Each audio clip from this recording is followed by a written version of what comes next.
Hello students. So today we are going to take a chapter in geography, chapter 2, forest and wildlife resources. Now see, actually 35% of the total area of any city, of any country, and in fact the world should be covered in forests. But what we see these days is that forests are being depleted at a very intense rate. Very soon there will be almost no forest at the rate at which we are cutting the trees. The forest is the home of various wild animals, wild creatures.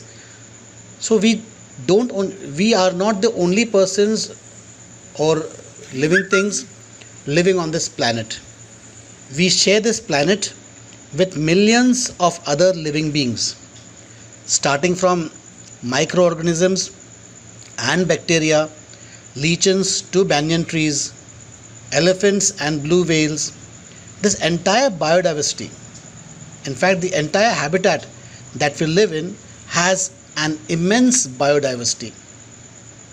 We humans, along with all living organisms, form a complex web of ecological system in which we are only a part and very much dependent on this system for our own existence. For example, the plants, animals, and microorganisms recreate the quality of the air we breathe, the water we drink, and the soil that produces our food, without which we cannot survive. Forests play a key role in the ecological system, as these are also the primary producers on which all other things depend upon. All living things depend upon. So that is why forests are very, very important to us. Now, what is this biodiversity or biological diversity? This biodiversity or biological diversity is immensely rich in wildlife and cultivated species, diverse in the form of function but closely integrated in a system through multiple network of interdependencies. You can see this web over here. In this web, we can see how one thing is dependent on the other thing. You can see the energy from the sun is being given to the plants. The plants are the source for other living organisms. You can see that even the mosquitoes and flies and lizards and pigeons and bats and rats are all dependent on these plants. They burrow in the soil, and in this way the entire biodiversity web is interlinked with one another. Flora and fauna in India. Okay, so we have various floras and faunas in India. If you look around, you will be able to find that there are some animals and plants which are unique in our area. In fact, India is one of the world's richest countries in terms of its vast array of biological diversities and has nearly 8% of the total number of species in the world, estimated to be 1.6 million. This is possibly twice or thrice the number yet to be discovered.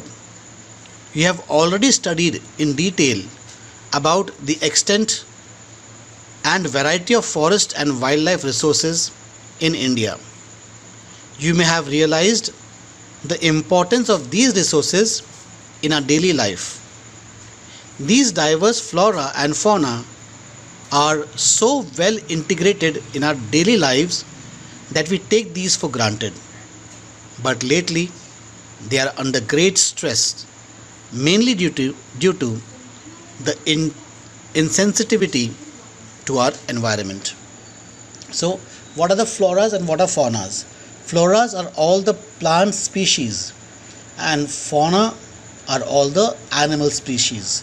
So, we are actually interlinked with the flora and fauna. But as humans, we try to manipulate both of these resources.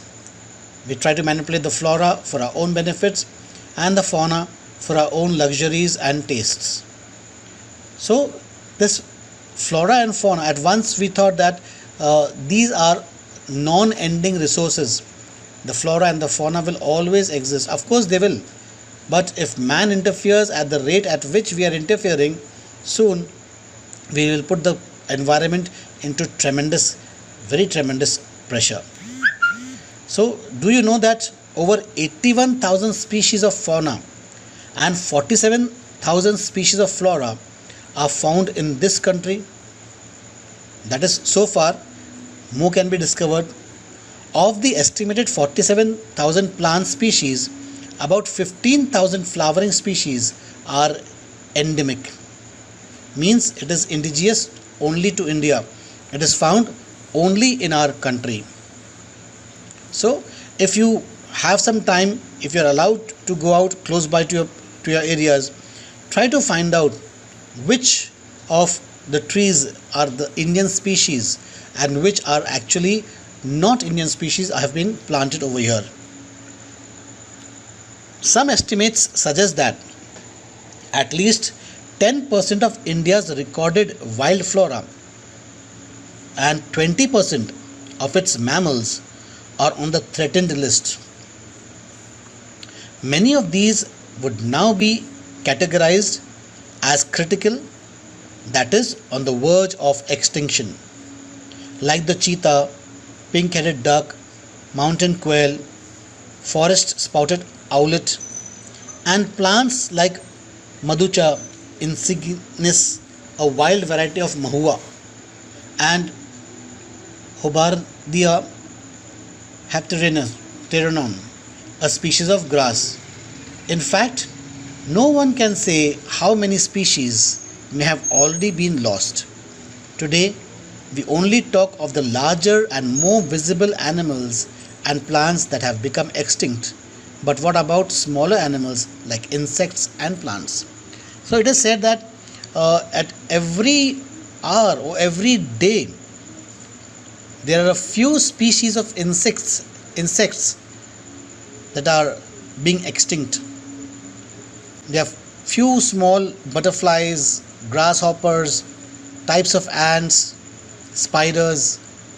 These are getting extinct. In fact, there are more number of species of insects on the earth than the entire human population. I repeat again, there are more number of species of insects on the earth than there are the number of population. The total number of population would not sum up to the species of insects. There are so many species.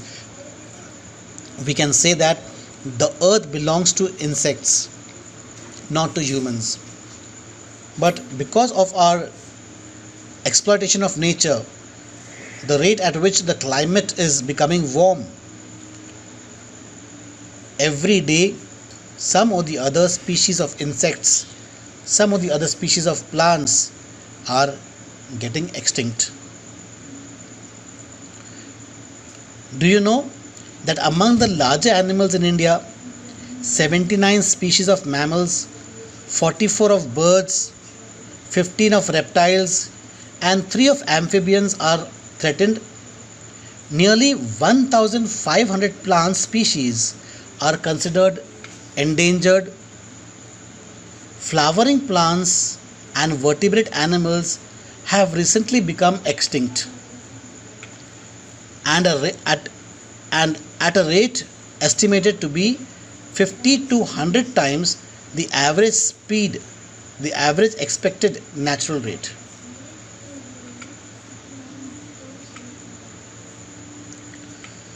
Let us now understand the different categories of extinct plants and animal species based on the International Union of Conservation of Nature and Natural Resources.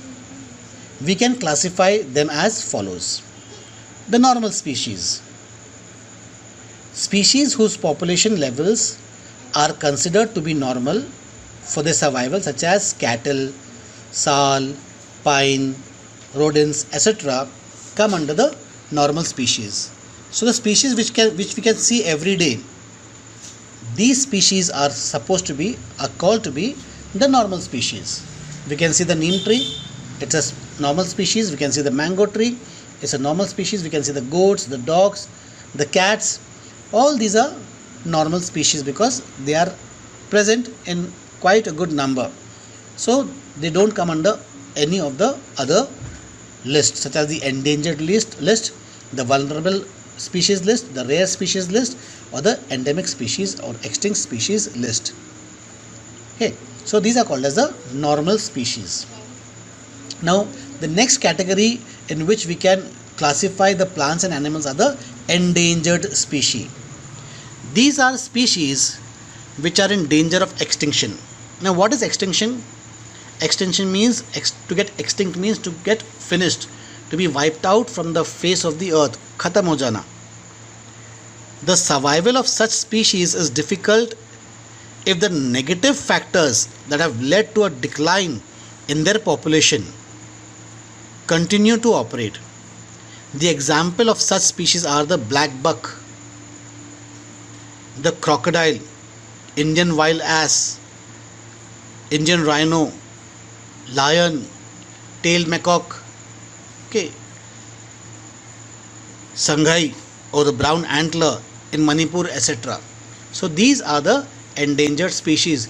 Here you can see on your screen, you can see the Indian peacock, the lion-tailed macaque, the brown fish owl, the Indian cobra, the clouded leopard, and the Indian elephant, along with the Indian vulture, the red panda, the olive ridley turtles. Okay, so certain species of plants, flowering plants, all these have come under the endangered species. Okay, this is the barking deer. The vulnerable species.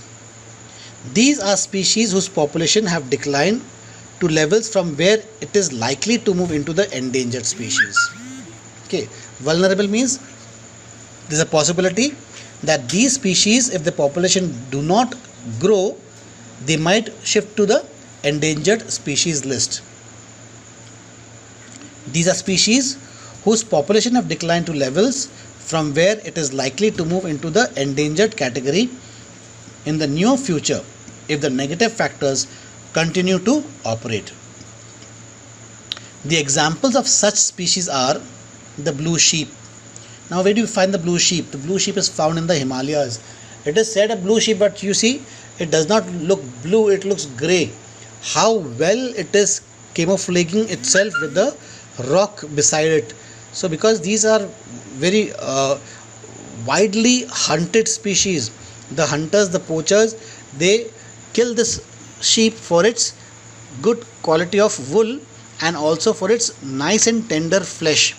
So those flesh eating people, those who eat have the taste for eating wild animals, they are always on the lookout for such type of animals. So the animal has camouflaged itself with the surrounding, but it is called as the blue sheep, though it does not look as blue. Then we have the Asiatic Indian elephant. Even this is among the vulnerable species. Okay, recently we had heard a lot about an elephant being fed with a pineapple laced with some sort of a firecracker, and the elephant was very badly wounded, very badly injured in the jaw, in the mouth, and the poor elephant could not eat for more than 2 weeks. It was a pregnant elephant and it went into the river and there it died. So these are all called as a vulnerable species. If the rate keep on declining, they might move into the endangered species. Then we also have the Gangetic dolphin. One speciality of the Gangetic dolphin is this dolphin, they don't have eyes. or the eyes, they cannot see, but yet they are so sensitive. The skins and the bills are so sensitive that they can easily maneuver into the water. So even this gangetic dolphin is among the vulnerable species. The numbers are steadily declining. So we must have a proper check to see that they don't move from the vulnerable species to the endangered species. Then we move on to the rare species. So these are very rare. These animals are very rare. We also have to take care of them. Species with small population may move into the endangered or vulnerable category if the negative factor affecting them continue to operate. So these rare species are the species which may move into the vulnerable species and further move into the endangered species. These are rarely found, but if the negative factor continues, if the number keeps on declining, they might move into the vulnerable, and from vulnerable they might move into the endangered list. Species with small population may move into the endangered or vulnerable category if the negative factors affecting them continue to operate.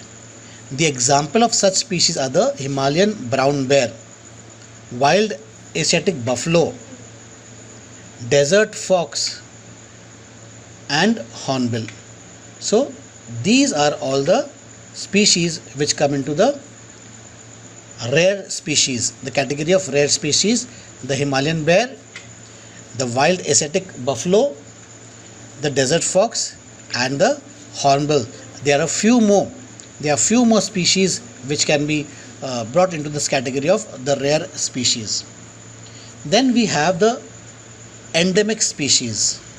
The endemic species means these are species which are only found in some particular areas, usually isolated by natural or geographical barriers. Okay, so these are those birds, animals, creatures, plants which are found only in that particular location. If you remember the serial Ramayana, when Lakshman was badly wounded, he needed the Sanjeevani Jari Booty, and this Sanjeevani Jari Booty could be found only where? In Uttarakhand, in the Himalayas. The peculiarity of this Sanjeevani Booty that it's shown in the dark, in the night sky, and within that particular time the Sanjeevani Booty had to be collected. So that such species are called as the endemic species. They are found only in particular places. So they are found in particular places because of certain geographical reason. Maybe they are isolated by natural barriers like the Great Barrier Reef or the high and tall mountains, or by vast expanse of saline water bodies, seas, oceans, such things. So example of such species are the Andaman teal. It's the Andaman teal. What a beautiful bird. You can see the beauty of this bird because of its rarity. Otherwise, if these birds were found very common, so we would not consider this as beautiful as it is being seen now. This also, see the Nicobar pigeon. What a beautiful bird this Nicobar pigeon is. So the Andaman teal, the Nicobar pigeon, the Andaman wild pig, and the Mithun in Arunachal Pradesh. So these are the other species which are considered as endemic, which are found only in limited areas, where the population of these animals would be found only in that particular locality and nowhere else. Such species are known as the endemic species. Then we move on to the extinct species which no longer exist, which have already gone. The cheetah, for example, is one of the extinct species. These are species which are not found after search of known or likely areas where they may occur. So, how does the book define extinct species? These are species which are not found after searches of known or likely areas where they may be occurring. So example, cheetah. The cheetah would be found in the open plains of Rajasthan, of Gujarat, but they are not found in India any longer. The cheetah has disappeared from the Indian map. The Asiatic cheetah was found only in India, and now it is not found. They are found in Africa, but the Indian cheetah is no longer available. How can we distinguish between a cheetah and a leopard? You know, even the leopard has spots. The leopard has spots, but you can see the cheetah. The cheetah has something like a teardrop leading from his eye. It looks as if a tear is running down. So this peculiar feature of cheetah, we can identify the cheetah from a leopard. Also, the cheetah's face is smaller than that of a leopard's face. If we see the proportion of the head of the cheetah to the proportion of its body, the head is very small.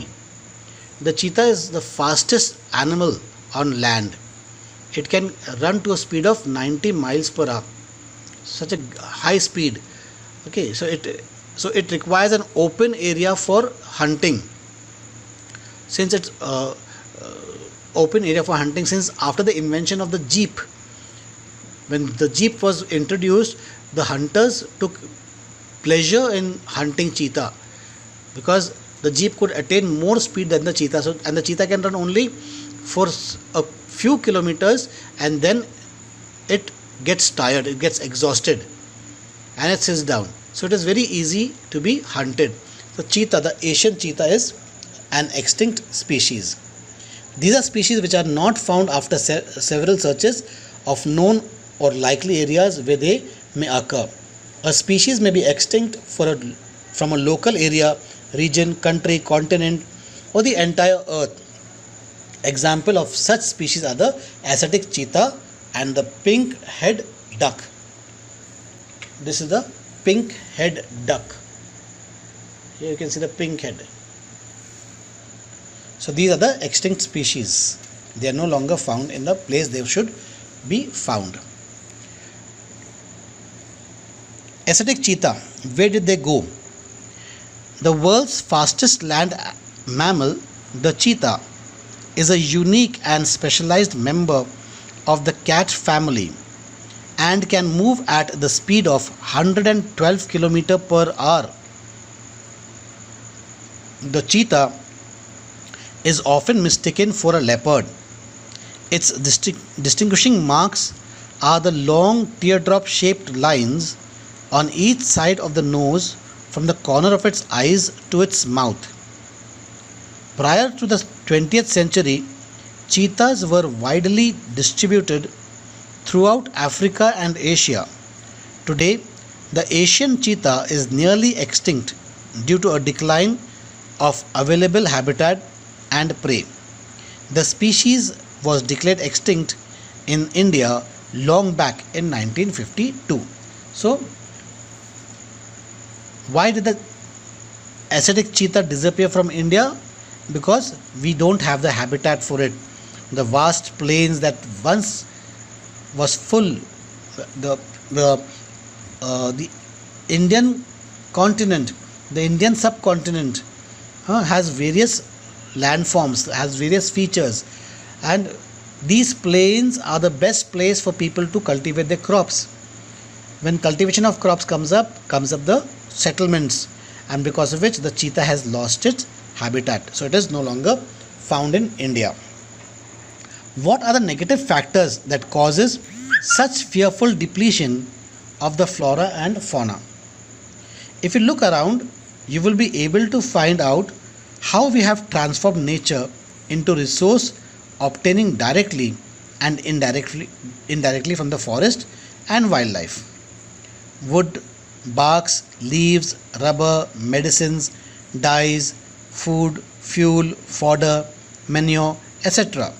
So it is we ourselves who have depleted our forest and wildlife. So the main reason why these animals are disappearing is because of the shrinking of forests. And what is the reason for shrinking of forest? Because so many things are available in the forest. We are dependent in the forest to give us wood for fuel, barks for medicines, leaves for medicines and for making cigarettes and beedies, rubber for erasers, various types of herbs, colors, dyes, food, fuel. Okay, if I'll tell you about the mahua flower can be used, the juice of the mahua flower can be an alternate use for petroleum. It has so much content of, it's so inflammable. So there are so many things which are found in the forest, and when we know the use of it, we start to overuse it. This overuse of this resources is the cause of depletion of the forest. Like Mahatma Gandhi rightly said, nature can provide everybody's need but cannot provide for everybody's greed. So humans are very, very greedy. The greatest damage inflicted on Indian forest was during the colonial period due to the expansion of the railways, agriculture, commercial and scientific forestry, and mining activities. During the colonial period, when the Britishers were ruling over India, large tracts of forests were cleared right from the peninsula region, right from the South India to almost the foot of the Himalayas. This entire region was covered with deciduous forest having teak and sal.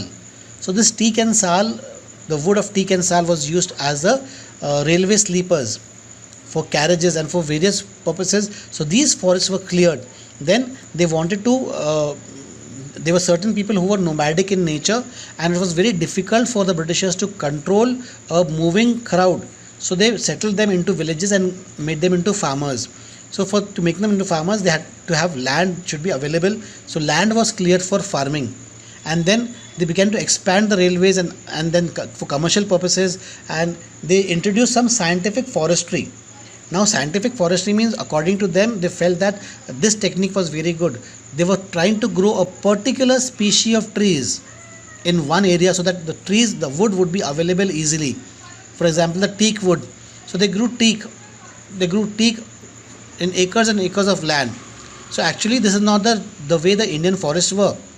The Indian society was dependent on the forest because forest gave them everything: wood for fuel, wood for building purposes, medicines, herbs, leaves. Now when you find only one type of plants, one type of trees, the essence of the forest is lost. So the scientific method of growing forest by the Britishers was totally wrong.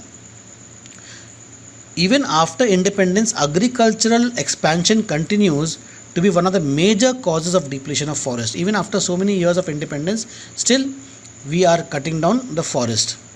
Between 1951 and 1980, according to the Forest Survey of India, over 26,200 square kilometers of forest area was converted into agricultural land all over India.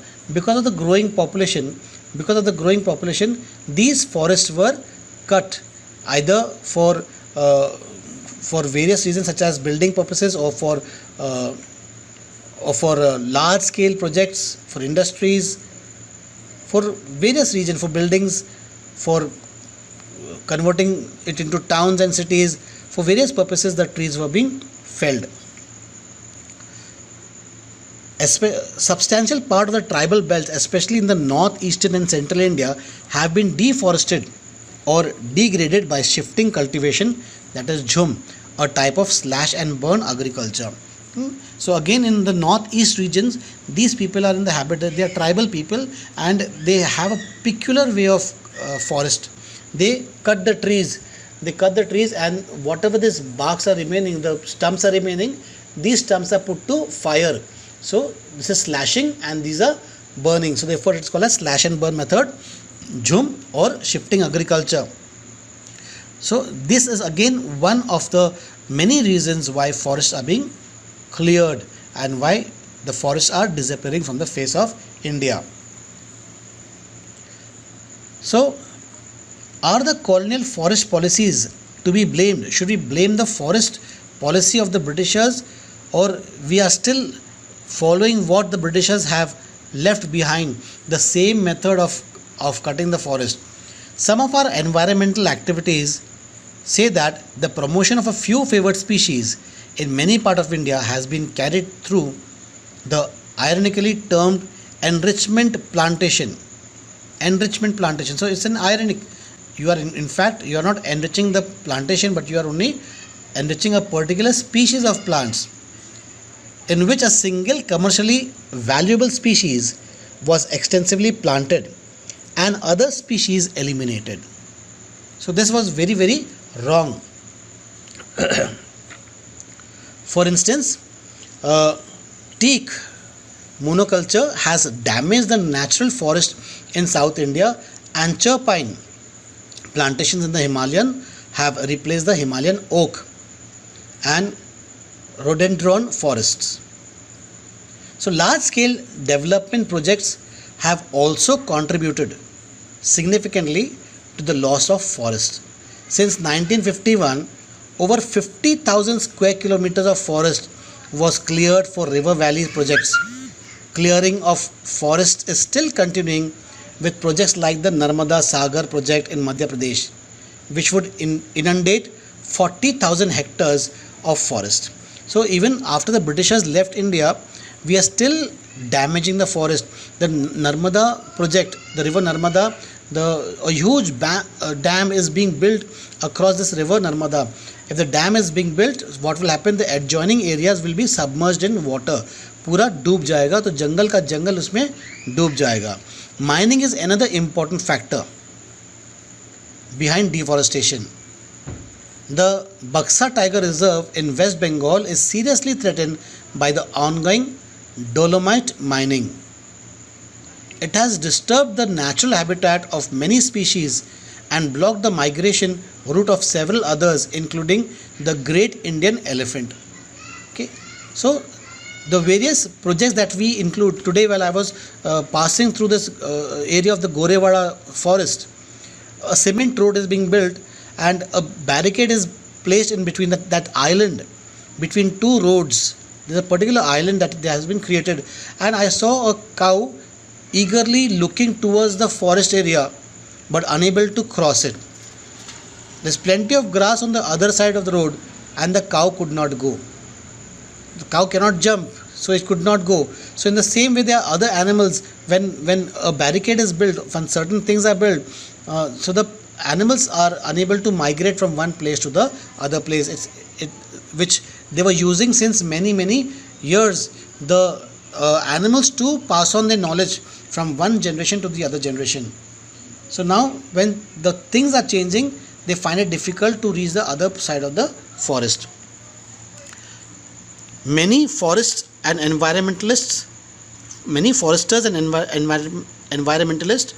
hold the view that the greatest degrading factor behind the depletion of forest resources are grazing and fuel wood collection. Though there may be some substance in their argument, yet the fact remains that a substantial part of the fuel fodder demand is met by lopping rather than by felling entire trees. So what some environmentalists feel, or some foresters say, that because the people are cutting the trees, coming in the forest and taking for fuel, the forests are being depleted. ऐसा नहीं है. Because the foresters, what they do, the people living near the forest, they will collect the dry twigs which have fallen on the ground. They don't cut the trees. So we cannot say that all of them are doing it. Some people may be cutting the trees as well, but most of them, they will collect the twigs from fallen trees. So that is called as looping. The forest ecosystem and repositories of some of the country's most valuable forest products, minerals and other resources that meet the demands of the rapidly expanding industrial urban economy.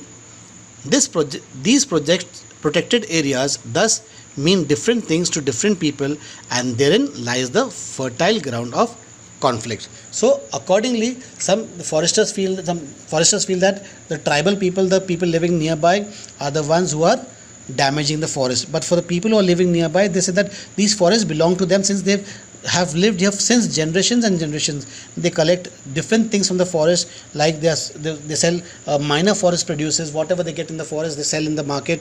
They collect bamboo shoots, they collect leaves, and these things they sell in the market. So this has become a major conflicting ground. among the people. Then the habitat destruction.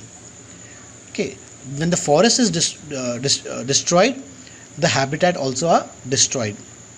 Habitat destruction, hunting, poaching, over exploitation, environmental pollution, poisoning of forest fires are factors which have led to the decline in Indian biodiversity. Other important causes of environmental destruction are unequal access, inequitable consumption of resources, and differential sharing of responsibility for environmental well being.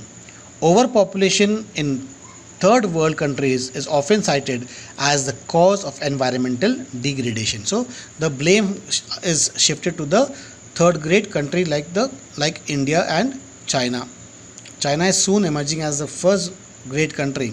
So the growing countries, the developing countries are blamed because of the high density of population that we have. However, an average American consumes 40 times more resources than an average Somalian. Similarly, the richest 5% of Indian society probably cause more ecological damage because of the amount they consume than the poorest 25%. The former shares minimum responsibilities for environment well-being. The question is, who is consuming what, from where and how much? So, it is not always the poor who are destroying the environment. The rich are equally, if not more, to be blamed for the destruction of the environment. The destruction of forest and wildlife is not just a biological issue. The biological loss is strongly correlated with the loss of cultural diversity. Such losses have increasingly marginalized and impoverished many indigenous and other forest dependent communities who directly depend on various components of the forest and wildlife for food, drink, medicine, culture, spirituality, etc. Within the poor, women are affected more than men. In many societies, women bear the majority responsibility of collection of fuel, fodder, water, and other basic subsistence needs. Even in this picture, you can see mostly women are doing all the hard work in the forest. As these resources are depleted, the drudgery of women increase, and sometimes they have to walk for more than 10 kilometers to collect these resources. So if the forests are reduced, they have to move quite far to get whatever they were getting earlier. This causes serious health problems for women and negligence of home and children because of the increased hours of work, which often has serious social implication.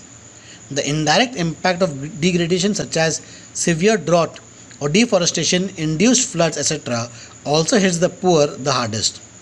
Poverty in these cases is a direct outcome of environmental destruction. Therefore, forest and wildlife are vital to the quality of life and environment in the subcontinent. It is imperative to adapt to sound forest and wildlife conservation strategies. So the most affected are these poor people, because it is they who are dependent on the forest, and if the forests are depleted, they will turn poorer and poorer. So it is best that we maintain a proper balance and see that the forest is a constant source of livelihood for the people who are dependent on it, and at the same time we don't destroy the forest. Conservation of forest and wildlife. Conservation in the background of rapid declining in wildlife population and forestry has become essential. So it is very important to conserve the forest, because now if we don't conserve it, we might lose even the forest. But why do we need to conserve our forest and wildlife? Conservation preserves the ecological diversity and support system, the water, air and soil.